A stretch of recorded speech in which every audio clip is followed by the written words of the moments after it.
સાંખ્ય યોગ શ્લોક 15-40.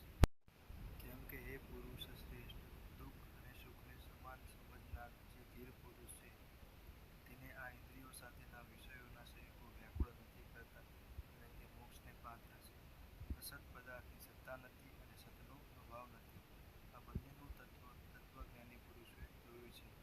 નાશ રહિત તો તું તેને જાણ, જેનાથી આ સકળ જગત દશ્ય વર્ગ વ્યાપ્ત છે. આ અવિનાશીનો વિનાશ કરવા કોઈ પણ સમર્થ નથી. આ નાશ રહિત અપ્રમેય નિત્ય સ્વરૂપ જીવાત્માના આ સઘળા શરીરો નાશવંત કહેવાયા છે. માટે હે ભરતવંશી અર્જુન, તું યુદ્ધ કર. જે આ આત્માને હણનાર સમજે છે તથા જે એને હણાયેલ માને છે, તે બંને જાણતા નથી. કેમ કે આ આત્મા વાસ્તવમાં નથી કોઈને હણતો કે નથી કોઈના દ્વારા હણાતો. આ આત્મા કોઈ પણ કાળમાં જન્મ લેતો હોય એમ નથી કે મરણ પામતો હોય એમ પણ નથી. તેમજ ઉત્પન્ન થઈને ફરીથી સત્તાવાન થતો હોય એમ પણ નથી. કારણ કે તે અજન્મ, નિત્ય, શાશ્વત અને પુરાતન છે. શરીરના હણાવા છતાં પણ તે હણાતો નથી. એટલે કે આત્મા અમર છે. આત્મા નથી મરાતો, મરાય તો શિવ માણસનું શરીર. હે પાર્થ, જે પુરુષ આ આત્માને નાશ રહિત, નિત્ય, અજન્મા તેમજ અવયવ જાણે છે, તે પુરુષ કઈ રીતે કોઈને હણાવે છે અને કઈ રીતે કોઈને હણે છે. જેમ માણસ જૂના વસ્ત્રો ત્યજીને બીજા નવા વસ્ત્રો ગ્રહણ કરે છે, તેમજ જીવાત્મા એટલે કે આત્મા જૂના શરીરોને ત્યજીને બીજા નવા શરીરોને પામે છે.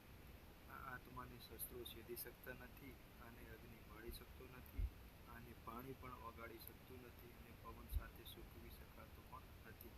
કેમ કે આ આત્મા અચ્છેદ, અદાહ, અકલેશ, અશોષ્ય તથા નિત્ય, સર્વવ્યાપી, અચળ, સ્થિર તેમજ સનાતન છે. આ આત્મા અવયવ, અચિંત્ય, વિકાર રહિત કહેવાય છે. તેથી હે અર્જુન, આ આત્માને આ પ્રમાણે જાણીને તું શોક કરવાને યોગ્ય નથી, એટલે કે તારે શોક કરવો ઉચિત નથી. અને જો તું આ આત્માને સદા જન્મ લેનાર તથા સદા મૃત્યુ પામનાર માનતો હોય તો પણ હે મહાબાહુ, આવી રીતે શોક કરવો તારા માટે યોગ્ય નથી. કેમ કે આ માન્યતા મુજબ જન્મેલાનું મૃત્યુ નિશ્ચિત છે અને મરેલાનો જન્મ નિશ્ચિત છે. તેથી પણ આ ઉપાય વિનાના વિષયમાં શોક કરવો તારા માટે યોગ્ય નથી. હે અર્જુન, સઘળા પ્રાણીઓ જન્મ પૂર્વ અપ્રગટ હતા અને મર્યા પછી પણ અપ્રગટ થઈ જનાર છે. કેવળ વચગાળામાં જ પ્રગટ છે.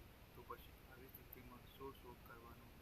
કોઈ એક વિરલ મહાપુરુષ જ આ આત્માને આશ્ચર્યની જેમ જુએ છે, તેમજ બીજો કોઈ મહાપુરુષ જ આત્મતત્વને આશ્ચર્યની જેમ વર્ણવે છે, તથા બીજો કોઈ અધિકારી પુરુષ જ આને આશ્ચર્યની પેઠે સાંભળે છે, અને કોઈ તો સાંભળીને પણ આને જાણતું નથી.